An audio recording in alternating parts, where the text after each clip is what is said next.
एक समय की बात है, एक घने और जीवंत जंगल में, जो दो महाशक्ति पर्वतों के बीच में बसा हुआ था, वहाँ चार अद्वितीय दोस्त रहते थे। एक बुद्धिमान हिरण जिनका नाम दारा था, एक बुद्धिमान उल्लू जिनका नाम ओलिवर था, एक मजबूत हाथी जिनका नाम एली था, और एक तेज गिलहरी जिनका नाम सैमी था।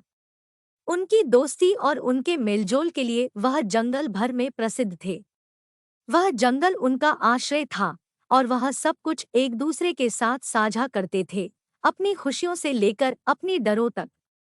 एक सुनहरे सुबह, जब वे जंगल के दिल में स्पष्ट नीला तालाब के पास जमा हो गए, उन्होंने कुछ असामान्य देखा। कुछ पक्षियां उनके सिर पर उड़ रही थी, उनकी भारी चीरपिंग हवा में गूंजती थी। ऐसा क्या हो सकता है?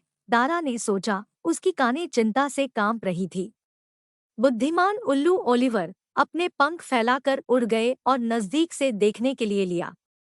वह जल्दी में वापस आए, उनकी आंखें चौंकी हुई थी। दोस्तों, उन्होंने सोलेमन हवा करते हुए कहा, मैंने जंगल में एक शिकारी को देखा है, जिसके पास जाल और धनुष है।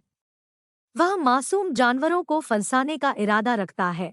उनकी दोस्तों के दिलों में डर दौड़ गया, क्योंकि उन्होंने समझ लिया कि उनके प्यारे घर में कितना खतरा है। एली, मजबूत हाथी, एक योजना तैयार की। चलो, सभी जानवरों को इकट्ठा करो और उन्हें शिकारी के बारे में सतर्क करो, उन्होंने बजने की आवाज के साथ कहा। हमें एक साथ आना होगा और उसे हराना होगा। सैमी, तेज गिलहरी, जल्दी से एक पेड़ पर दौड़ गई और बिल्ली की तरह बोलने लगी। सभी जानवर जंगल के पास इकट्ठा हो गए, तालाब के पास आकर उनके दोस्तों की योजना सुनने के लिए। दारा, बुद्धिमान हिरण, विधायक सभी की मीटिंग में बोली, सुनो सब, हमारे पास एक शिकारी है और हमें अपने घर की सुरक्षा के लिए एक साथ आना होगा। हम उसे हमारे जंगल से दूर ले जाएंगे और तब तक सैमी उसे गुमराह करने के लिए झूले बनाएगी। जंगल के सभी जानवर उनकी योजना में सहमति दिखाई और वे दारा की योजना में बुद्धिमानता को पहचानते हैं। अपने दिलों में हौसले और संकल्प से भरपूर वे अपनी योजना को कार्यरत कर दिया। एली ने अपनी बेहद ताकत का उपयोग करके जंगल के अंदर एक तेज ध्वनि बनाई, जिससे शिकारी का ध्यान बट गया। इसी बीच सैमी दौड़ रही थी, झूलों के रास्तों को गुमराह करने के लिए फररी की तरह।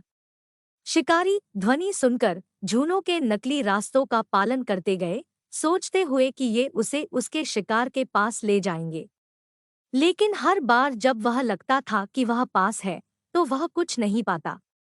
जंगल के जानवर दारा के मार्गदर्शन में चुपचाप और तेजी से चल रहे थे। इसके साथ ही शिकारी थक जाता था, उसका मनोबल हार जाता था और उसका दिशा तथा ध्यान भटक जाता था, जबकि जंगल के जानवर सुरक्षित और छिपे रहते थे। आखिरकार शिकारी हार मान गया और जंगल को छोड़कर चला गया, कभी वापस नहीं लौटने वाला। जानवरों ने उत्सव किया, शिकारी के खिलाफ अपनी जीत पर। दारा, ओलिवर, एली और सैमी खुश हुए, जानते हुए कि उनकी दोस्ती और एकता ने उनके घर को बचाया है। वह जंगल एक बार फिर सभी प्राणियों के लिए शांति का स्थल था और चार दोस्तों और संपूर्ण जंगल के समुदाय के बीच का बंधन और भी मजबूत हो गया। उस दिन के बाद चार दोस्त और शिकारी की कहानी जंगल में एक पौराणिक कहानी बन गई, जो सभी को समस्याओं के सामने एकता, मित्रता और बुद्धिमानता की ताकत का संदेश देती थी। और जंगल फिर से बढ़ चढ़कर हरियाली और सामंजस्य के साथ बच गया। इसकी सुंदरता और सामंजस्य को आने वाली पीढ़ियों के लिए संरक्षित रखा गया।